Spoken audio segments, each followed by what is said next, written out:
सवाल वही है जो सबके जहन में है कि सारी टीमें आ गई, पाकिस्तान की टीम नहीं आई। ये क्या ऐसा छुपा रहे हैं, क्या ऐसा बना रहे हैं कि अब तक अनाउंस नहीं कर रहे हैं? ये लोग अभी तक साइम अयूब की मेडिकल रिपोर्ट्स का इंतज़ार कर रहे हैं। वो डॉक्टर जफ़र इकबाल जो मशहूर इंग्लिश प्रीमियर लीग के स्पोर्ट्स मेडिसिन के चैम्पियन हैं, अब आर्सेनल के साथ हैं, उनके पास वो ट्रीटमेंट उसकी हो रही है।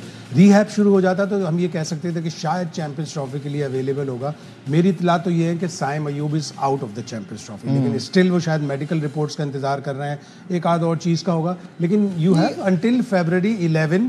हो सकता है इन्होंने कोई प्रोबेबल्स भेज दी हो, हालांकि नहीं लगता अब वो रिक्वायरमेंट नहीं रही कि मैंडेटरी है कि आप प्रोबेबल्स भेजें या सब कुछ करें। तो 11 फरवरी तक आप अनाउंस कर सकते हैं। 11 फरवरी के बाद आप फिर उसमें चेंज करेंगे तो आपको मेडिकल जो कमेटी होती है उससे इजाजत। लेकिन मुझे जो मेरा जो पॉइंट है, जैसे हिंदुस्तान ने अनाउंस किया तो उन्होंने बुमराह पे सब्जेक्ट टू फिटनेस रखा, नहीं होंगे तो हर्षित राणा का नाम उन्होंने उसमें डिस्कस कर दिया है।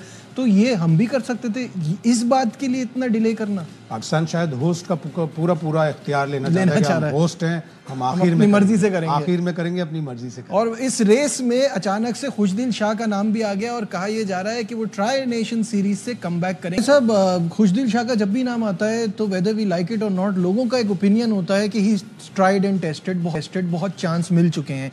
इस वक्त वो करंट फॉर्म बहुत अच्छी है उनकी। में उसको T20 में ज्यादा चांस मिले। वनडे में जो उसको चांस मिले हैं उसका अराउंड 32-33 का एवरेज है, इतना बुरा नहीं है। उसने ऑस्ट्रेलिया के खिलाफ एक मैच फिनिश भी किया था जबकि बड़ी मुश्किल में टीम आ गई थी।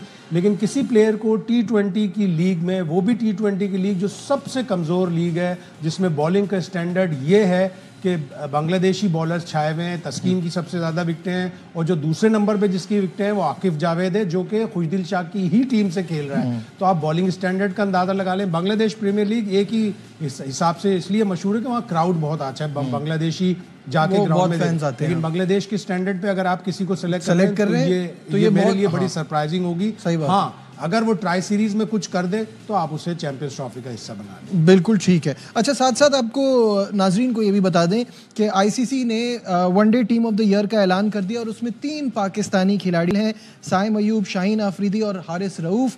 और साइम के लिए तो शाहिद साहब 9 मैचेस में 515 रन, क्या ज़बरदस्त परफॉर्मेंस रही है। और ये बड़ा सेट पाकिस्तान के लिए कि हम ऐसे मॉडर्न डे क्रिकेटर को तलाश करते हैं और वो इंजर हो रहे हैं। पूरे साल में पाकिस्तान ने इतनी वनडे क्रिकेट नहीं खेली थी, लेकिन ऑस्ट्रेलिया, जिम्बाब्वे और साउथ अफ्रीका का टूर, शाहीन और हारिस रऊफ आउटस्टैंडिंग रहे। ऑस्ट्रेलिया में बॉलिंग में साइम अयूब ने वहाँ एक 80 किया, जिम्बाब्वे में 100 किया, और 3 मैचों में से 2 मैचों में साउथ अफ्रीका में 100 किया। तो वो आखिरी 2 सीरीज की वजह से ये जो साल की बेहतरीन टीम है वनडे की, उसमें पाकिस्तानी प्लेयर है। ठीक है, बहुत बहुत शुक्रिया शाहिद साहब हमारे साथ थे।